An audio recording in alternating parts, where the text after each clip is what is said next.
Essa disciplina, ela teve um número de matrículas menor, né? Acho que 15, 16 alunos. Eu acho que a frequência, mais ou menos, é de 70, 80% da turma, então eu acho que a grande maioria já está presente aí. Ao longo da aula, se alguém for chegando, eu vou autorizando a entrada aí. Vou dar início, porque senão o tempo fica muito apertado. São muitas informações para a gente trabalhar toda semana nesse prazo de mais ou menos 1 hora que a gente vai ter, 1h10. 1 hora, né? Porque sempre espera alguns minutinhos. A gente bate um papo antes. Então, pessoal, essa disciplina, né, PTCC, como foi dito no nosso primeiro encontro, essa disciplina na qual a gente vai compreender o que é o projeto e escrever, né, ou desenvolver o projeto de vocês relacionado ao trabalho de conclusão de curso, projeto de pesquisa de vocês. A ideia é que semanalmente a gente converse a respeito de alguns tópicos relacionados ao projeto, às diferentes partes do projeto, e vá desenvolvendo esse projeto. Mas antes da gente começar, de fato, a falar sobre as partes do projeto, né, eu queria trazer para vocês algumas dicas gerais, né, sobre escrita, que provavelmente vocês já devem ter tido alguma coisa no português instrumental. Eu imagino que tenha sido falado alguma coisa no português instrumental, alguma coisa que vocês devem ter visto também em metodologia científica. Mas é sempre bom, né, a gente estar falando isso, relembrando, porque isso faz parte do cotidiano acadêmico, né? Não é nem institucional, é da academia em si. Você escrever, né, produzir artigos, produzir projetos, monografias, né? Isso vai fazer parte da rotina de vocês, tanto na instituição, tanto na formação de vocês, quanto no exercício da docência, né? Durante a profissão de vocês terão que frequentemente escreverem, desenvolverem projetos, escreverem trabalhos, né? Relatórios do trabalho que está sendo desenvolvido, planos de aula. Então, a gente está o tempo todo envolvido com a escrita. A escrita, né, faz parte, ou fará parte, né, já faz parte do dia a dia, da rotina de vocês. E isso se tornará ainda mais frequente, né, caso vocês optem por continuar os estudos, fazer uma pós-graduação, fazer um mestrado, né, fazer um doutorado. Então, é importante a gente ir sempre melhorando a nossa habilidade de escrita. Então, sempre que tiver a oportunidade da gente estar discutindo, né, dando ideias, sugestões para as produções textuais de vocês, é importante que a gente faça isso. Tá? Então, hoje, ao longo desse encontro, né, eu vou falar um pouquinho sobre algumas estratégias de escrita, algumas dicas, né, sugestões para que vocês possam fazerem bons projetos, né, escreverem com qualidade, melhorarem as palavras, a construção dos textos de vocês, em geral, né, não só os projetos, mas nesse momento em relação ao projeto, e falar bem brevemente sobre o projeto de pesquisa, que é algo que a gente já vem discutindo aí, a gente já falou na semana passada um pouco sobre isso, e uma sinopse inicial, né, uma introdução geral de qual é e como é a estrutura de um projeto e o que deve ter um projeto. Por que sinopse? Né? Porque é esse resumo inicial, vou falar de um modo bem geral de todas as partes do projeto. E aí, semanalmente, a gente vai discutindo cada uma dessas partes que eu vou apresentar, ou pelo menos tentar, né, chegar até lá e apresentar nesse encontro de hoje. Tá? Então, quando a gente fala em escrita, em produzir qualquer tipo de texto, é muito importante a gente ressaltar a questão da leitura. Tá? Gente, tudo isso que eu vou comentar com vocês hoje está naqueles livros que eu disponibilizei lá no Moodle. Então, lá no Moodle tem 2 livros que eu coloquei lá naquela aba Informações Gerais, e eu estou utilizando esses livros como referência. Tá? Pelo menos referência de algumas coisas, não todas. Tem, por exemplo, quando a gente for falar das partes do projeto, algumas coisas eu vou usar aqueles livros como referência, e tem outras coisas que eu vou utilizar outros materiais que eu não tenho em PDF, e aí não tem como eu colocar para vocês. Mas o que eu encontrei de referencial em PDF, que são aqueles 2 livros bem objetivos, resumidos, eu coloquei lá para vocês. Então, tem muita coisa que em uma aula, em um encontro, não dá tempo de a gente falar. Por exemplo, essas dicas de escrita, estratégias de escrita. Ele faz parte do 2º capítulo do livro Escrita Científica. Aquele livro Escrita Científica, o 2º capítulo dele praticamente inteiro, são estratégias de escrita, dicas de como escrever, de como fazer uma boa produção textual, de ter uma argumentação persuasiva. Então, eu coloquei algumas coisas assim que eu considerei fundamentais de passar para vocês, mas é importante que vocês leiam, que vocês complementem essas informações sobre escrita. Tá? E aí, falando em termos de escrita, é muito importante a gente destacar a questão da leitura. Então, quanto mais uma pessoa lê, quanto mais uma pessoa é capaz de ler, de interpretar, maior vai ser a habilidade dessa pessoa para escrever. Então, para ser um bom escritor, é importante que antes nós sejamos bons leitores.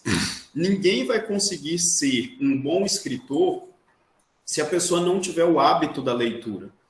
Então, às vezes a gente pergunta, né, para algumas pessoas, até a gente mesmo num processo de autorreflexão, né, o quanto eu tenho lido. Né? A gente tem um livro de cabeceira, ou seja, um livro que a gente lê rotineiramente, você termina um livro, você apanha outro, né, e continua fazendo leituras de algum tipo de material. Eu imagino que vocês, nesse mundo acadêmico, estejam, ou pelo menos deveriam estar, lendo muito, né? Lendo muitos materiais que os professores postam para vocês, muitos artigos, muitos textos, muitos livros, né? A expectativa é essa. Mas nem todos têm esse hábito de leitura. E quanto menos a gente lê, menos a gente vai ser capaz de escrever. Uma coisa é ligada à outra, uma ação está relacionada a outra ação. Então, se você quer escrever bons artigos, você tem que ser um leitor de artigos. Então, você tem que ler muitos artigos para você entender a estrutura de um artigo, para você entender a linguagem que é utilizada em um artigo, a argumentação, a forma de se colocar os textos ou as palavras, as conjunções dentro de um artigo, a questão da coesão, da coerência, de não fugir do tema.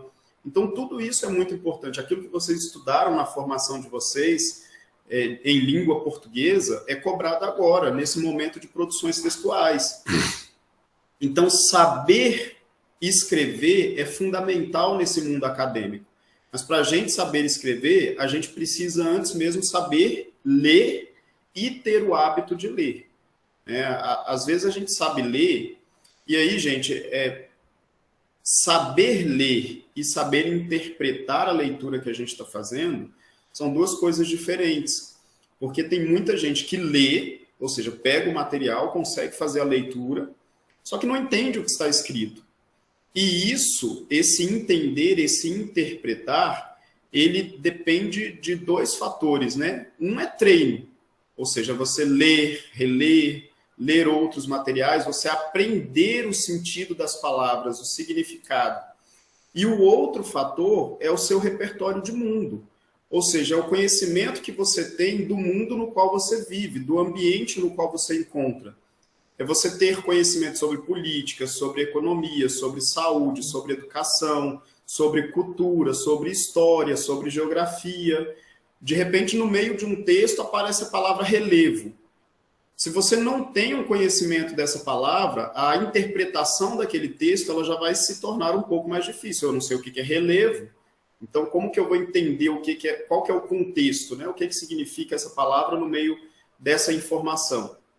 Então, a ampliação do nosso vocabulário, ela é importante para que a gente leia bem, para que a gente interprete bem e para que a gente seja capaz de escrever bem. Quantas pessoas escrevem textos que na hora que a gente vai ler, tem em um parágrafo a mesma palavra se repete 9, 10 vezes? Isso é horrível para um texto, ou para quem está lendo. Por que que isso é péssimo para quem está... por que que isso é comum de ser feito? Porque a pessoa não tem um amplo vocabulário, ele só conhece aquela palavra, não conhece sinônimos, palavras que têm o mesmo significado e que possam substituir aquela, para evitar a repetição de palavras. Então, a gente precisa ler muito. Quanto mais a gente lê, mais a gente amplia o nosso vocabulário, mais palavras a gente conhece. Quando a gente vê uma palavra que a gente não conhece, ter sempre em mãos um dicionário, né? Hoje é tão simples, né?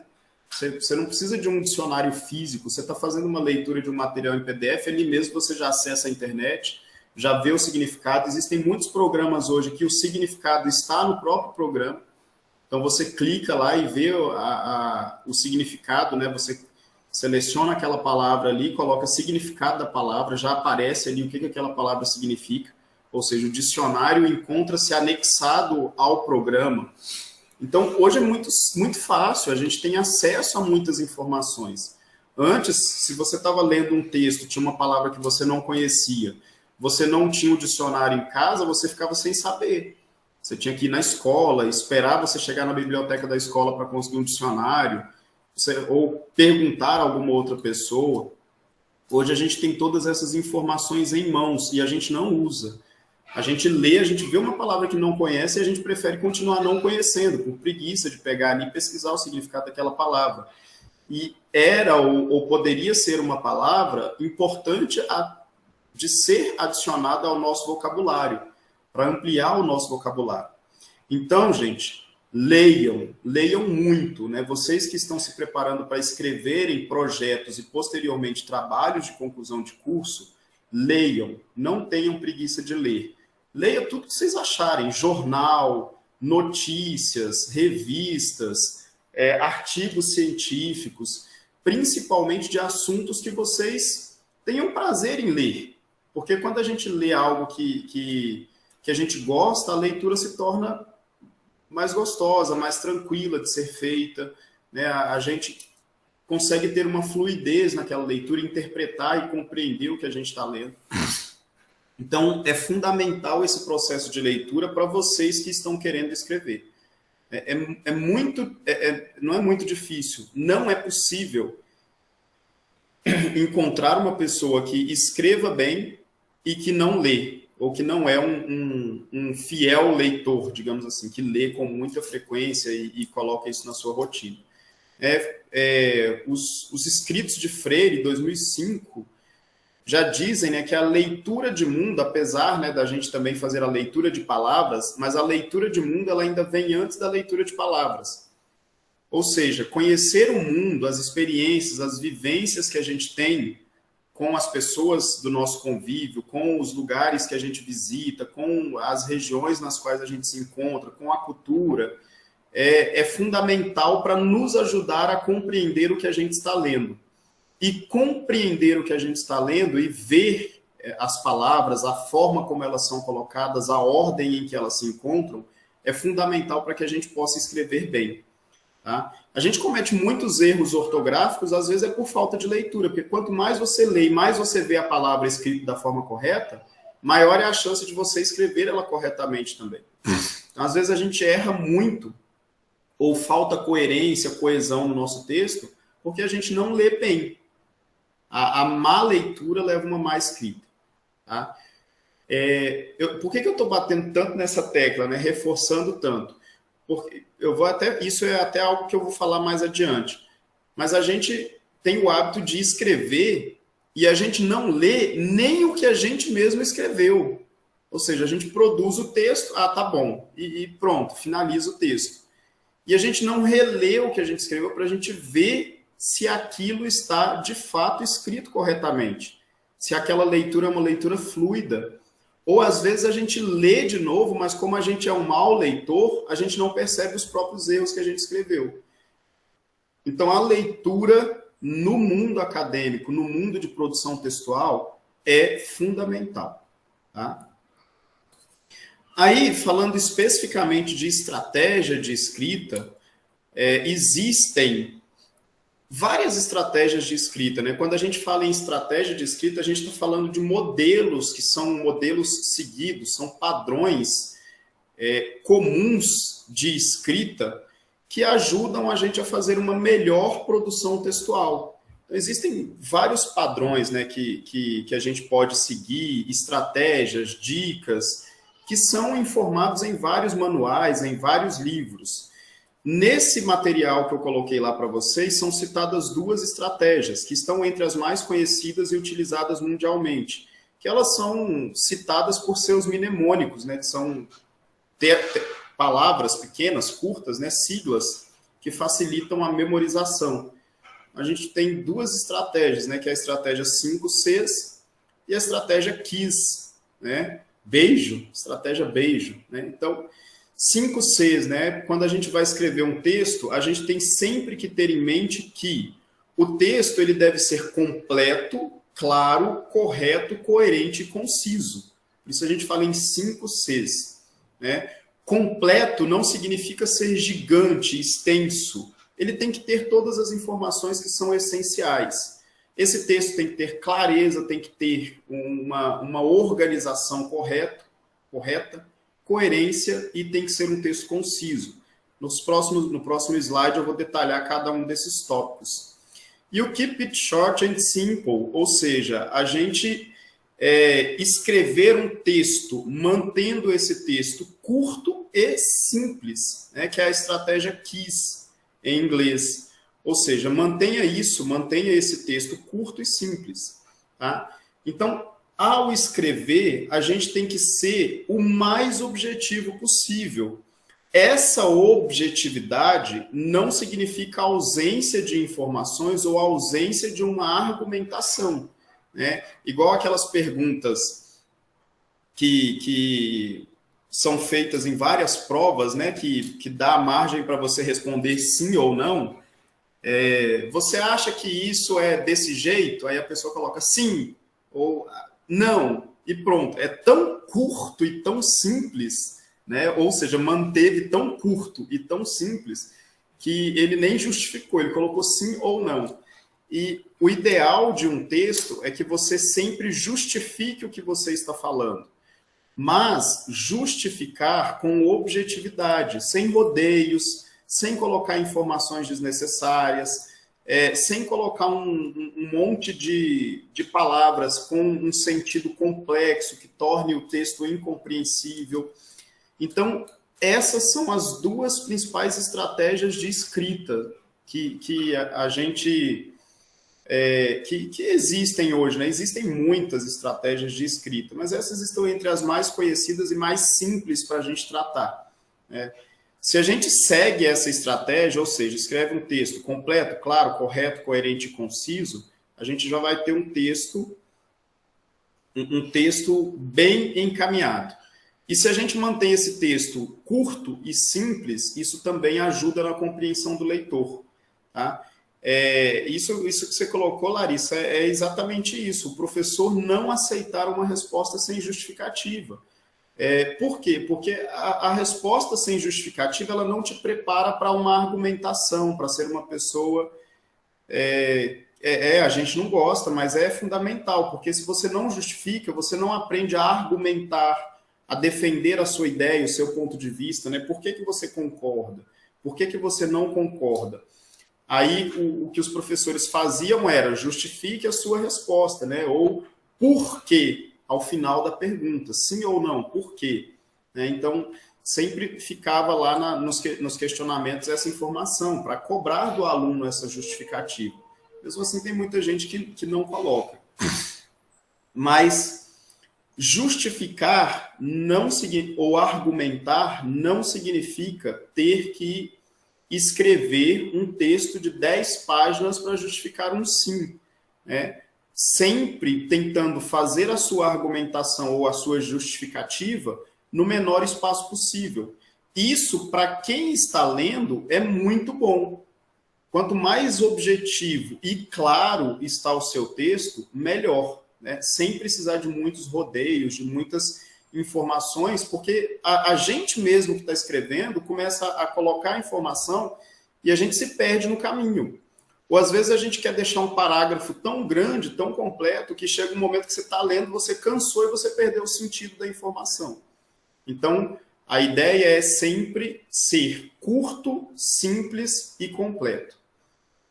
Então, qual que é a diferença básica, né, entre essas duas estratégias de escrita? Os 5 Cs, né? O que é um texto completo? É um texto que ele tem começo, meio e fim. Então, ele vai ter os objetivos, a argumentação e a conclusão. Então, os textos que vocês vão escrever, vocês têm que fazer uma introdução, falando qual que é o objetivo daquele trabalho, o que você quer dizer com aquela informação que está ali escrita, o que você quer que a outra pessoa, ou seja, quem está lendo, quem está recebendo aquela informação, o que você quer que ele entenda, o que você quer que ele compreenda, ou você quer falar para ele o que você queria descobrir com aquela pesquisa que você desenvolveu. Então, você tem que deixar esse objetivo muito claro. A argumentação, ou seja, a defesa, a justificativa de por que você escreveu, como foi feito, que resultados você obteve, e a conclusão final, o que você tira de lição daquele trabalho que você desenvolveu, daquela pesquisa que você fez. Isso é um texto completo. Ao mesmo tempo, ele tem que ser claro. O que é um texto claro? Gente, nós sempre temos que ter em mente que o texto é um diálogo entre duas pessoas. Quando eu estou escrevendo para alguém, a não ser nos nossos diários secretos, né? Aqueles que têm diários secretos, que está escrevendo para ele mesmo. Mas em algum momento alguém vai pegar aquele diário secreto e vai ler. Né? Inclusive a gente mesmo, é um diálogo pessoal, um diálogo com você mesmo, com o seu eu interior. Mas a gente tem que ter sempre claro que ao escrever, alguém xerido vai ler, alguém vai pegar, vai ler, né? Nem que seja depois que a gente morrer, alguém vai pegar e vai ler. Alguém vai ver, um dia.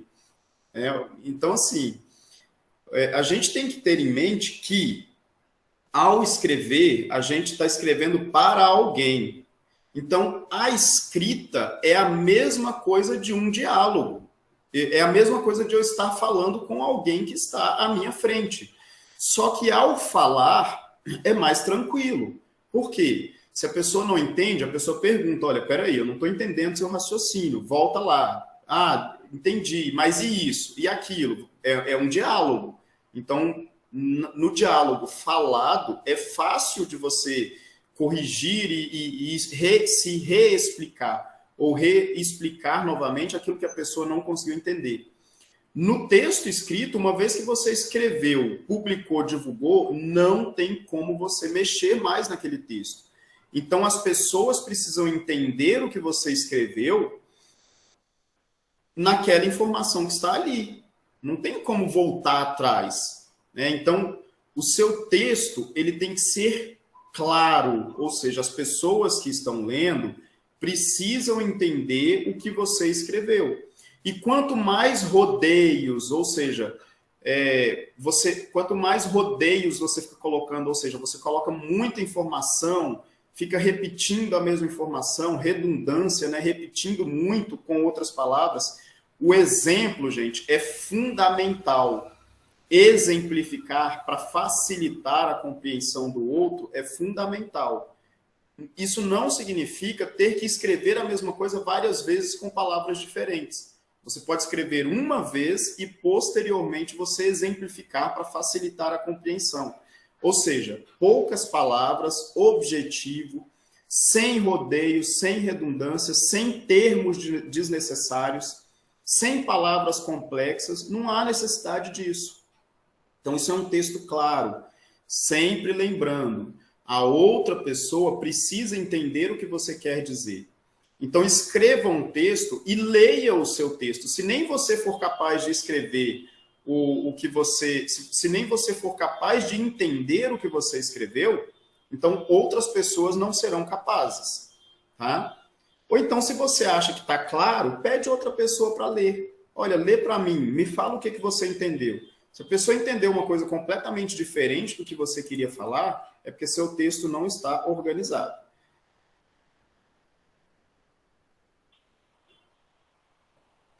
Exatamente isso, Vanessa. Essa é uma excelente dica. Né? Você lê várias vezes e aquilo que você não considera você vê que é desnecessário, né, que não precisa continuar ali, você pode retirar, tornar o texto mais direto, mais objetivo, né? A estratégia da Raquel, né, ela sempre manda para as colegas fazerem a leitura aí, ó. E isso é fundamental, gente. Essa parceria é fundamental. Pedir que outras pessoas leiam, né? Compartilhar a informação. Isso é muito importante. Tem gente que não tem esse hábito, tá? O texto, ele deve ser correto. O que é um texto correto, né? É um texto escrito na norma culta urbana da língua portuguesa. Então, a gente não pode ficar usando gírias, né? Palavras que não sejam corretas para a língua culta. Então, a gente tem que ter um conhecimento ortográfico, gramatical adequado, né? Isso é fundamental, Vanessa. Ler textos, os nossos próprios textos, os dos colegas, comparar, isso tudo vai ajudando a melhorar. O texto deve ser coerente, ou seja, com argumentos que se complementam, uma informação vai complementando a outra, vai exemplificando a outra, sem trechos contraditórios. O que é um trecho contraditório, né? É um trecho que você escreve ele e em seguida você escreve uma linha no qual você mesmo contradiz o que você colocou no trecho anterior. Então, o texto se torna confuso. Poxa, como que ele falou uma coisa e em seguida ele colocou o oposto disso, ele está dizendo outra coisa. Justamente, tem muito texto assim. Então, a gente tem que ter cuidado, né, com esses trechos contraditórios, ou trechos que tiram a informação anterior, que em vez de complementar a informação anterior, ele causa uma contradição anterior, tá? E os textos concisos, né? Texto em que todos os argumentos eles se correlacionam e dirigem-se a uma mesma finalidade. Ou seja, aqueles textos ou os textos que vocês forem escrever, que forem produzidos, eles precisam ter uma argumentação correlacionada, sempre tendo em mente aquele objetivo final que você estabeleceu no início do seu texto. Então, se você estabeleceu um objetivo, você tem que ter sempre uma clareza naquele objetivo e a sua argumentação tem que ser de modo a defender aquele objetivo ou de alcançar uma explicação clara e definitiva para aquele objetivo, tá? Deixa eu só...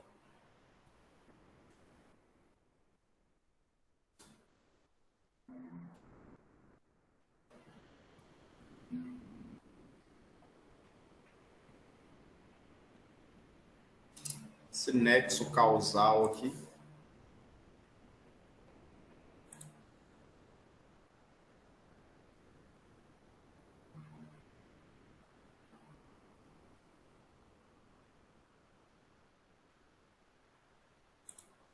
Bom, pelo que eu entendi aqui, é a mesma coisa desses trechos contraditórios, né?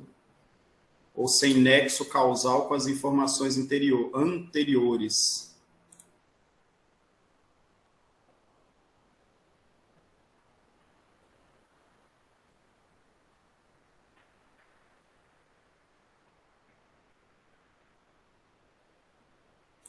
Está parecendo que é coisa de justiça. Mas, enfim, né, o texto ele deve ser, então, completo, claro, correto, coerente e conciso. Você deve manter sempre clareza nas informações que você coloca, uma objetividade, o menor número de palavras possível, para que você mantenha a informação clara, objetiva, sem contradições, e sempre argumentando, pensando no objetivo final, ou seja, argumentos que se complementam, que se justificam, que se exemplificam, né, sem ficar colocando um e outro assunto diferente ao longo do texto e que torne o texto final incompreensível. Tá? A estratégia KISS, né, que é em português significa mantenha isso curto e simples, ou mix, né? É uma forma de construir um pensamento coerente e conciso a partir de uma premissa simples. Manter a ideia curta e simples. Este acrônimo, né, resume uma estratégia de design adotada pela Marinha Americana em 1960.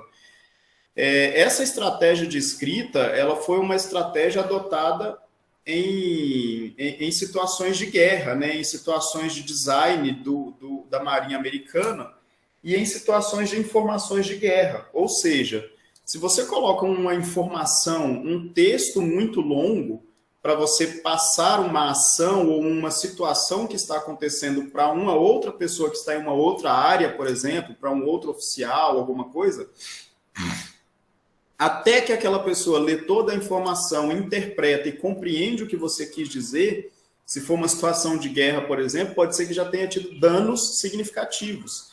Então, a ideia foi manter a ideia, ou a proposta deles foi, sempre que for passar uma informação, que essa informação seja curta e simples, de tal modo que a gente consiga ler rapidamente, compreender rapidamente, sem muitos rodeios. Isso foi adotado primeiramente na questão do design, né, da organização, do desenho estrutural de escrita, né, enfim, e posteriormente transformado em uma estratégia de escrita. Ou seja, hoje é utilizado como uma estratégia de escrita, sempre procurando escrever o que a gente quer escrever de forma simples e de forma objetiva. Vou só ver aqui.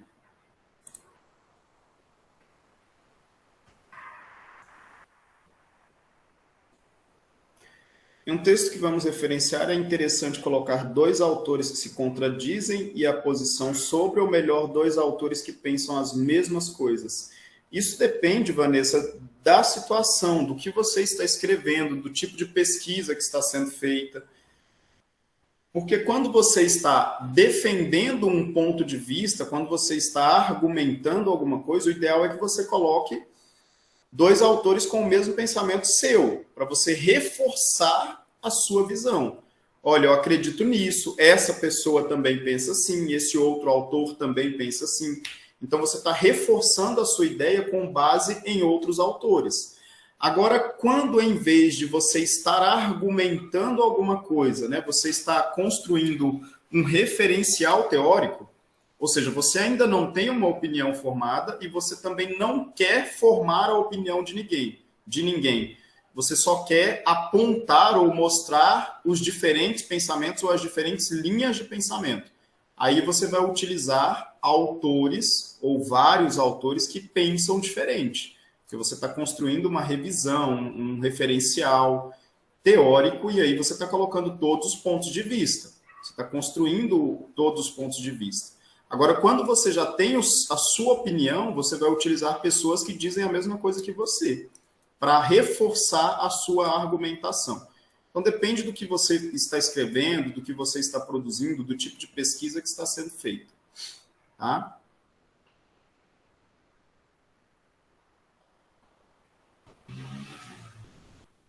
Refutar uma ideia com base nos seus resultados, apoiado em outro autor que tem o mesmo posicionamento. Sim. Se você é válido sim. Você fez uma pesquisa que ela apontou a mesma coisa que outros autores já haviam identificado em outros tipos de pesquisas ou em outros momentos. Então, você está reforçando isso.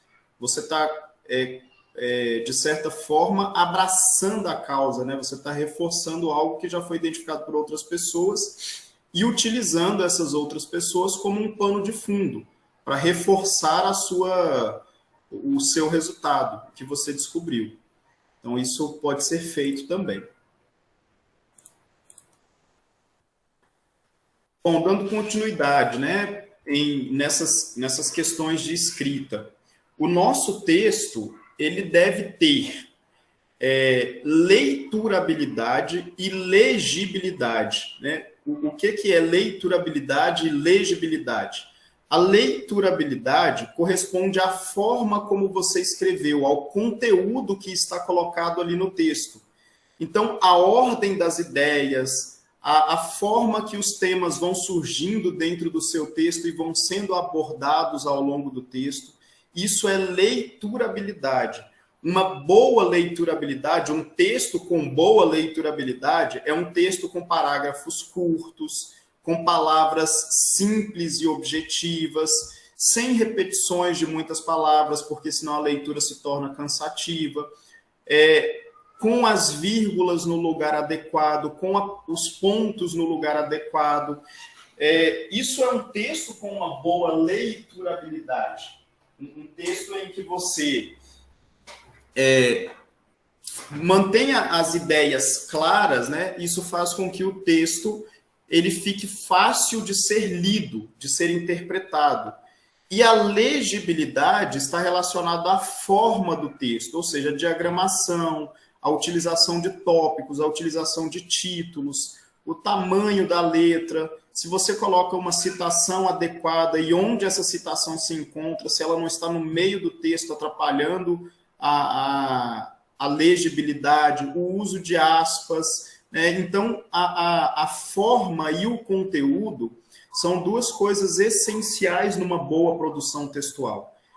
A legibilidade se refere ao quanto aquele texto está visível, né? Ou seja, se você coloca um texto, por exemplo, com um espaçamento muito pequeno, uma letra amontoada sobre a outra, letras pequenas, se em vez de você escolher uma letra adequada para a leitura, você escolhe uma letra que é deitadinha, que uma linha embola na outra, esse texto não vai ser um texto com uma boa legibilidade, ele não vai ser legível. Lembra que os professores sempre falavam, gente, escrevam com letra legível, ou seja, uma letra que possa ser compreendida, visivelmente fácil de entender a palavra que você colocou ali.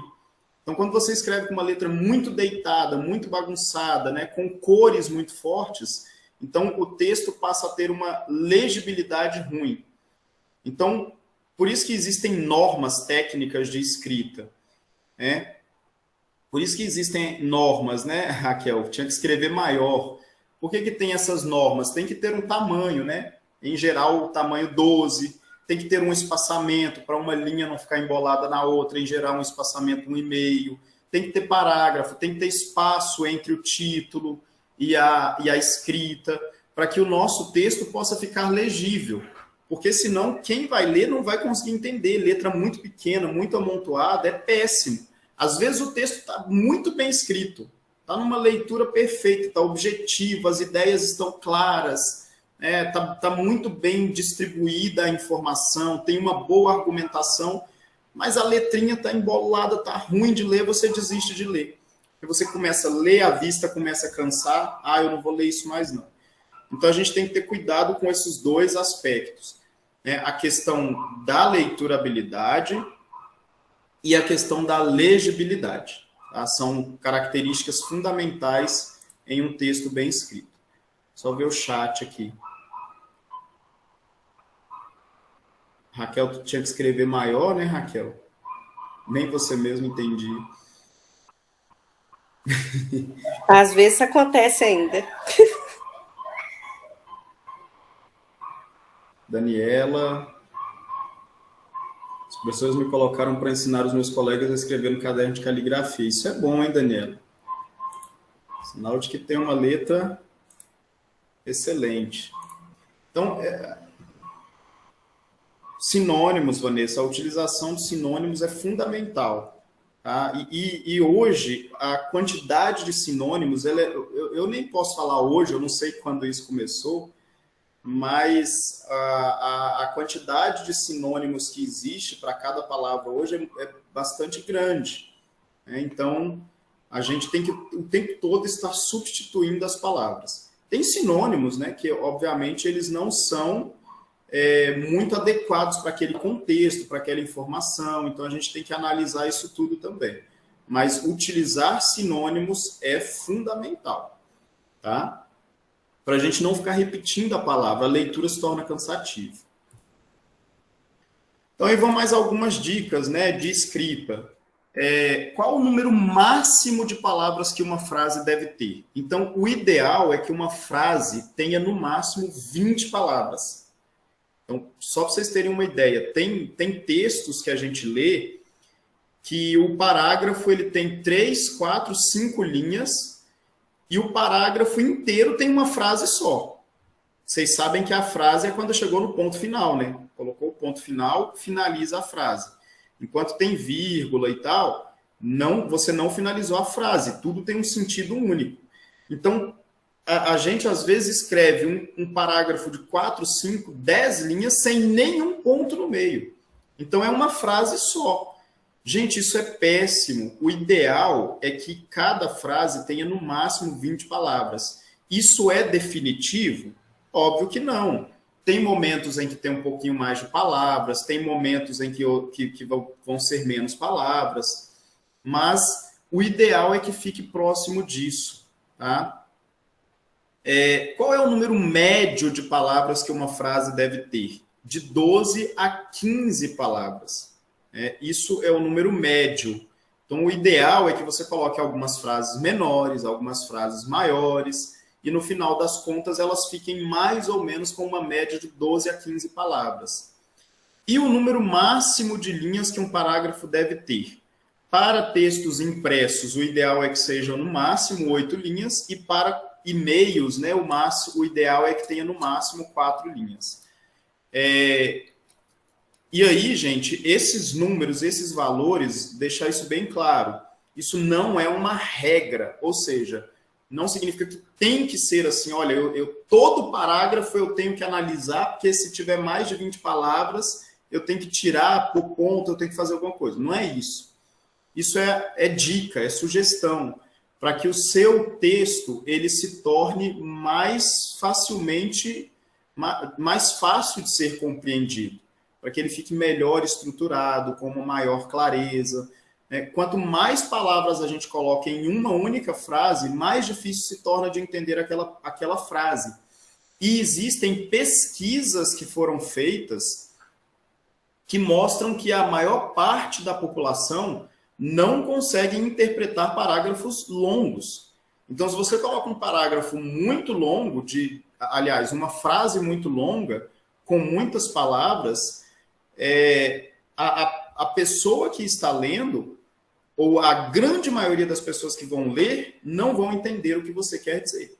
Ela perde o sentido no meio da frase. Diga, Larissa. Desde você falou sobre a interpretação de parágrafos longos, às vezes eu cometo esse erro, e assim, fica muito grande. E depois nem eu entendo o que eu escrevi, de tão grande que ficou. Aí tem que voltar e colocar um vírgula, ponto. Aí a gente percebe que a gente mesmo comete esses erros e às vezes escrevendo ali, esquece. E aí se a gente não voltar e reler o texto, e manda assim mesmo, porque na hora a gente não percebe. Sim, a gente não percebe. E a gente comete muito esse erro, muito. A gente tem muito hábito de escrever e não ler o que a gente escreveu. E aí, quando a gente volta para ler, a gente consegue achar muitos errinhos desses, assim, às vezes bobos, mas a gente consegue achar muitos errinhos. Uma vírgula, um ponto final, uma palavra que dá para a gente finalizar a frase ali, colocar uma conjunção para dar continuidade à informação. Então, a gente pode melhorar, a gente consegue melhorar muito o nosso texto quando a gente para ler e para revisar. E quando a gente faz isso junto com alguém, isso é melhor ainda. Quando a gente não faz sozinho, sabe? Você senta do lado de alguém e fala, vamos ler o texto comigo? Porque quem está do seu lado vai te ajudando a organizar essas ideias. Por isso que os trabalhos eles são escritos sempre orientando e orientador. É sempre uma parceria. E isso não significa que o aluno ele não possa corrigir o orientador. Porque muitas vezes o orientador muda uma ideia e quando o aluno vai ler não tem clareza. Então o aluno também algumas vezes tem que corrigir o orientador. Então assim, e Daniela, fique tranquila, né? Eu nem tive tanto trabalho assim. Os textos de vocês de estágio estavam bons. E eu tenho absoluta certeza assim, de que vocês vão melhorando essa prática de escrita. Isso é um processo. os textos que eu corrigia no ensino fundamental, esses sim me davam assim, desespero, né? Mas os de vocês estavam tranquilos. A gente vai organizando, melhorando. Agora, o que deixa, gente, qualquer orientador frustrado é vocês não analisarem o que ele corrigiu. Isso, assim, é um aspecto fundamental. Vocês têm que... Quando o professor, o orientador, devolve para vocês, ele pegou lá o Word e ele utilizou aquela ferramenta de revisão, ele cortou algumas coisas, colocou uma vírgula, trocou uma palavra. Então, quando você pega de volta, leia o seu texto. Leia o que o seu orientador mudou para você e tentar entender qual que foi o erro, né? Por que ficou melhor do jeito que o seu orientador fez do que a forma como você tinha entregado. Se você não concordar, você pode falar com o seu orientador. Você tem que ter essa autonomia de falar, olha, eu acho que você fez a correção nesse ponto aqui, mas dessa outra forma fica melhor. Então, o texto final ele é construído a 4 mãos, né? São 2 pessoas que estão fazendo parte desse processo de escrita. Durante o meu mestrado, não foram muitas vezes, mas em algumas ocasiões, o meu orientador fez correção no texto e eu fiz uma correção da correção. Eu não coloquei o texto anterior. Obviamente que eu não coloquei o texto anterior, porque ele corrigiu, ele já melhorou. Mas eu fui lá e corrigi o que ele corrigiu. No final, ficou ainda melhor. Então, a gente tem que ter essa autonomia também de fazer isso. De ir corrigindo, de ir melhorando e, sobretudo, gente, entender por que o nosso orientador mudou. Porque é isso que vai ajudando a construir, né? A gente entender o que ele alterou para a gente poder saber o motivo da alteração e na próxima vez a gente não cometer aquele erro de novo.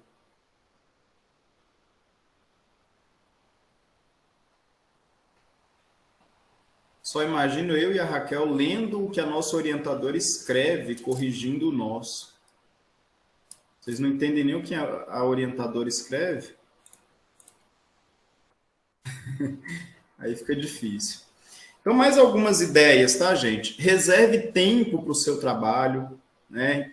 Então, sempre que for escrever um projeto, um TCC, reserve tempo, né? Dedique algumas horas ou alguns minutos diários. Alguns minutos por dia é melhor do que você dedicar muitas horas no final do semestre. Então, tira 20, 30 minutos, lê o seu texto, escreve um parágrafo, um parágrafo que você escrever por dia, você vai gastar aí 20, 30 minutos. Você vai ler o parágrafo anterior, escrever mais um, ler o anterior, escrever mais um. No final, você vai ver que seu texto ele ficou completo, organizado, porque você fez com tempo. Deixar para a última hora, gente, para o último minuto, nunca é o ideal. Sempre fica difícil de você escrever. Você vai escrever às pressas, você não vai ter tempo de reler, você não vai ter tempo de corrigir, né? Então, sempre deixem um tempo adequado para vocês escreverem os projetos de vocês, as monografias de vocês. Organizem as ideias antes de escreverem. O que eu faço muito, né? Essa é uma estratégia de escrita minha. Antes de eu escrever o trabalho como um todo, eu abro o arquivo, ou eu pego um caderno, uma agenda, e eu coloco nele tudo o que eu pretendo escrever dentro do meu texto. Então, no próprio texto, no próprio editor de texto, lá no Word, enfim, outros editores de texto, você abre e ele coloca, a primeira página, você coloca todas as suas ideias. Olha, eu quero falar sobre metodologia, sobre estratégia, sobre avaliação, sobre o método X, o método Y, sobre esse referencial, coloca tudo que você pretende falar no seu texto. E ali mesmo você já começa a cortar. Olha, isso aqui eu acho que não é necessário, isso aqui não vai casar com o texto que eu vou produzir, isso aqui eu posso tirar, isso aqui vai ficar melhor se eu acrescentar essa outra ideia. Então coloca tudo que veio de ideia, aquele brainstorm, né, aquela chuva de ideias. Coloque todas as suas ideias, tudo que você pretende falar no seu texto, e depois você vai organizando, colocando numa ordem sequencial, onde um vai encaixar melhor com o outro. Planeje o seu trabalho, né? O projeto é isso. O projeto que nós vamos fazer é isso, é o planejamento do trabalho, é o planejamento da monografia. Você tem que saber que metodologia que você vai utilizar, que tipo de análise que você vai fazer, quais as partes que tem que ter o seu texto, como que você vai colocar a argumentação, que tipo de referencial você vai utilizar. Então, o planejamento, né, o cronograma, o calendário, as datas em que você vai fazer suas pesquisas, isso é fundamental. E, não menos importante, releia o seu texto. Ao final do seu texto, releia ele 1, 2, 3 vezes, quantas vezes for necessário para que você deixe esse texto dentro daquelas estratégias de escrita, né? Correto, coerente, conciso, completo, claro. Então, releia o seu texto. E não se esqueçam de utilizar conjunções. Né? Eu não vou ficar lendo aqui todas as conjunções, mas são 2 quadros de conjunções, né? Conjunção conformativa, conjunção de adição, conjunção de concessão, de oposição, de conclusão, de explicação, de alternância, conjunção condicional, conjunção consecutiva, comparativa, proporcional, final e temporal. Vocês tiveram isso em língua portuguesa, as conjunções. É muito melhor você, por exemplo, você tem uma ideia longa. Nossa, eu quero falar disso, disso, disso, disso. Então, o que você faz? Começa a sua frase. Começa a sua frase. Tem isso no livro que está disponível lá, Daniela. Isso eu recortei lá do livro. O livro que está no Moodle, na disciplina PTCC. Então, você tem muitas coisas para você falar em um único parágrafo. Aí você vai colocar tudo numa frase só? Não. Coloca um pedacinho, ponto. Aí vem, além disso, isso, ponto. Mas também, isso, ponto. E, isso. Então, você pode utilizar conjunção, você não precisa escrever tudo numa ideia. Às vezes a gente fica tão apavorado, tão preocupado que a gente quer falar tudo, que a gente quer colocar tudo numa frase só. Não precisa, né? Você pode dividir o seu parágrafo em várias frases. Na hora de justificar, né, de comentar, posso colocar um ponto e porque, ou pois, uma vez que, já que, visto que, né? Eu quero fazer uma oposição à ideia que eu coloquei anteriormente. Olha, ocorre isso, isso e isso. Mas tem esse outro fator também. Porém, entretanto, né? Ou seja, a gente tem que utilizar as conjunções, por isso que chama conjunção, né? Ela une, ela faz o conjunto entre as frases, entre as ideias. Né? Então, você não precisa escrever tudo em uma única ideia ou de uma vez só. Você vai usando conjunções para você conectar o texto. Umas palavras, né, Larissa, que deixam o texto lindo, organizado, limpo, né? Então, isso é fundamental. E aqui tem vários exemplos de conjunções. À medida que, quanto mais, assim como, tal qual, né? Então, logo que, né? Com a finalidade de. Então, sempre utilizem conjunções. Tá? Isso é uma estratégia de escrita fundamental. E, gente, dicionário de sinônimos, né? Peguem quantos sinônimos forem necessários. Às vezes você vai utilizar um sinônimo que é uma palavra pouco conhecida, mas é um sinônimo. E se você deixa de utilizar aquela palavra para você não repetir ela, por mais que a outra palavra seja menos conhecida, mas pelo menos você não está repetindo a palavra anterior. Né? Então, isso é importante também. Bom, já quase no final da aula aqui, eu ainda tenho mais algumas coisas para falar. Vou tentar ser mais breve, porque isso que eu vou falar a partir de agora, né, são coisas que vão ser discutidas nos próximos encontros, que é a questão do projeto de pesquisa, né, que é a primeira coisa que vocês vão escrever, digamos assim, nesse planejamento final do trabalho final de vocês. Então, a gente escreve primeiro o projeto, a partir desse projeto, a gente melhora esse projeto junto com o orientador e, posteriormente, a gente escreve a monografia. Faz a pesquisa, analisa os dados e produz um texto final, que é a monografia. Então,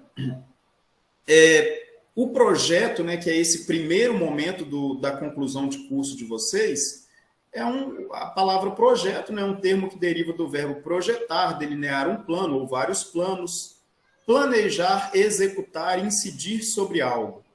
Então, o que é o projeto de pesquisa, né? Consiste no planejamento para uma determinada pesquisa. É um esquema de coletas, de mensuração e de análise de dados.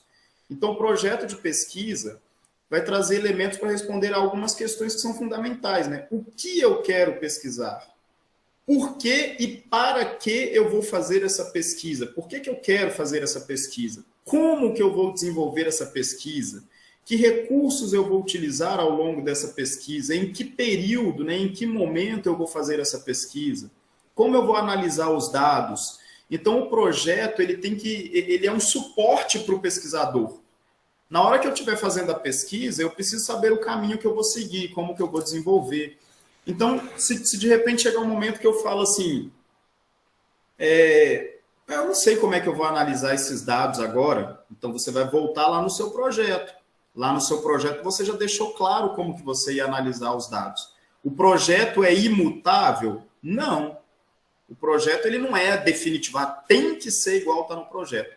O projeto ele pode ir sofrendo mudanças, modificações, de acordo com que você está lendo, de acordo com que você está produzindo o seu texto, você pode ir melhorando, mudando o seu projeto, atualizando o seu projeto. Isso faz parte também do processo, tá? Mas o projeto ele tem que existir e ele tem que ser o seu suporte. Sempre que você tiver uma dúvida do que fazer, como fazer, você vai recorrer ao seu projeto, porque nele já tem que estar detalhado todo o seu plano de trabalho. Tá? O projeto, isso não significa que o projeto tem que ter 50 páginas, gente. Mas o projeto ele precisa ter todas as informações que são essenciais, que o que eu vou pesquisar? Por que eu vou pesquisar isso? Que é a sua justificativa. Para que eu vou pesquisar isso? Que tipo de resultado você vai trazer para a sociedade? Como pesquisar isso? Que metodologias eu vou utilizar? Então, você precisa ter todas essas coisas em mente. Às vezes, o projeto ele não precisa estar escrito. O projeto ele pode ser mental. Você projetou na sua cabeça, você planejou na sua cabeça. Mas, em algum momento, você planejou. Um projeto existe, mesmo que não seja escrito. Só que, no mundo acadêmico, esse projeto ele não pode ficar só na nossa cabeça. A gente precisa escrever ele, as outras pessoas, o meu orientador, ele precisa saber o que eu estou pensando e como que eu vou fazer essa pesquisa para ele poder me orientar, para ele poder me ajudar a fazer adequadamente o meu trabalho, tá? E aí um projeto, né, ele tem que ter algumas partes que são fundamentais, que é o que eu disse lá no início, que é a sinopse do projeto, né, a estrutura geral de um projeto com o resumo de cada parte. Essa primeira parte é composta de uma introdução. Né? Na introdução eu vou falar o que ou seja, ao que se refere essa pesquisa, então eu vou contextualizar o onde, né? Eu devo apresentar o assunto, demonstrando que este faz parte do contexto vivenciado pelas pessoas, ou seja, é algo importante. O problema de pesquisa, o que me incomoda, o que eu pretendo descobrir, né? Qual que é o problema de pesquisa que eu tenho? Qual que é a situação que eu quero obter uma resposta? Então, deve ser dissertado, encerrando com uma ou algumas questões que busquem responder por que e para que dessa intervenção ou desse projeto que eu estou desenvolvendo. O projeto precisa de uma justificativa, né? Por quê? Com riqueza de detalhes, apresentar o motivo da realização do projeto, definir a importância de tratar e intervir sobre o assunto abordado na pesquisa. Os objetivos, né, que falam para quê, ou seja, eu vou descrever as ações que eu pretendo alcançar, o que eu quero resolver com esse projeto, que tipo de resposta eu quero dar para a sociedade ao fazer esse projeto, né, utilizando verbos adequados que devem ser utilizados para a elaboração de objetivos gerais específicos. Aí, no momento que a gente falar de objetivos, eu vou falar sobre esses verbos. As hipóteses, né, ou seja, as probabilidades são respostas afirmativas ou negativas que provavelmente serão respondidas após os resultados da aplicação da pesquisa, do projeto de pesquisa. Então, uma vez que você desenvolveu o projeto, você vai responder às suas hipóteses. Se elas foram refutadas, né, rejeitadas, ou se essas hipóteses foram aprovadas, né, se foram validadas. O seu projeto precisa ter um referencial teórico, ou seja, quem já falou sobre esse assunto e pode comprovar a respeito desse assunto. O estudo teórico, a abordagem de outros autores, de órgãos, de instituições, para a escrita e entendimento, facilita a compreensão, se for dividido em tópicos. Então, neste caso, dividem no máximo 2 tópicos. Então, você escrevendo um referencial teórico, você facilita a compreensão daquele assunto, você facilita a contextualização daquele assunto. A metodologia, né, que vai tratar da área de estudo, ou seja, que espaço geográfico ou territorial eu vou utilizar, né, onde que vai ser aplicada essa intervenção, qual a identificação desse local, as características, é uma escola, é um parque, é uma área de educação física, é um zoológico, é uma área de preservação permanente, onde que eu vou desenvolver a minha pesquisa? É no museu, é no teatro? Então, que local é esse? Quais são as características desse local de pesquisa? Quais serão as minhas fontes de coleta de dados? Ou seja, eu vou coletar os dados com pessoas, com livros, com materiais, né? Que fontes serão essas? Qual que é a minha população, a amostra ou os sujeitos da pesquisa, né? As pessoas envolvidas? Quem serão os entrevistados, os investigados? De que forma que eu vou coletar esses dados, né? Eu vou utilizar entrevista, eu vou utilizar a observação. Então, entram aqui os tipos e métodos da pesquisa, né? Ou os procedimentos e técnicas da pesquisa, como fazer essa pesquisa. As variáveis, quais fatores podem levar a pesquisa para esse ou aquele resultado, o que pode variar as hipóteses da pesquisa. Então, é importante eu já ter em mente, né, os percalços que podem surgir, que podem desviar o resultado do esperado ou tirar o projeto dos trilhos, né, do que foi proposto inicialmente. Então, eu já tenho que prever esses possíveis problemas ou tentar prever esses possíveis problemas. Além do cronograma, né, que é a definição dos tempos, dos momentos em que esse projeto estará sendo desenvolvido, junto com o orçamento, recursos, né, que serão utilizados, materiais necessários para o desenvolvimento do projeto, e as referências, né, as pessoas que eu estou utilizando, os materiais que eu estou utilizando para embasar a minha pesquisa. Tá? Lembrando, gente, que essa sinopse é só uma visão geral de um projeto. Então, o projeto ele tem que ter basicamente essas partes aqui. Cada uma dessas partes será tratada ao longo das próximas semanas. Então, vai ter a semana que a gente vai falar só sobre a introdução, sobre a definição do tema, dos problemas de pesquisa, a justificativa, os objetivos. Vai ter a semana em que a gente vai falar sobre referencial teórico, a semana em que a gente vai falar sobre metodologia. Então, a gente vai falar de cada parte do projeto semanalmente. Eu vou ajudando vocês a compreenderem como escrever esse projeto, tá? Para que ao final da disciplina, né, vocês tenham esse projeto pronto, finalizado. Ok, pessoal? Então, essas são dicas iniciais de escrita. Não para por aí, né? Eu falei apenas algumas coisas. A disciplina é uma disciplina de 30 horas, né? 40 encontros. Nesse remoto não vai chegar nem a esses 40... seriam 40 aulas, né? Com 20 encontros, 20 semanas. No ensino remoto, a gente não vai chegar nem perto disso. Nós vamos ter mais ou menos 1 hora por semana, o que já diminui bastante assim, o nosso tempo de diálogo, de debate. Então, o assunto ele não esgota aqui. O que eu falei é muito pouco em relação a maneiras de escrever, estratégias de escrita. São apenas alguns lembretes, né, que eu estou fazendo com vocês, de coisas que vocês já viram na vida de vocês, na formação de vocês.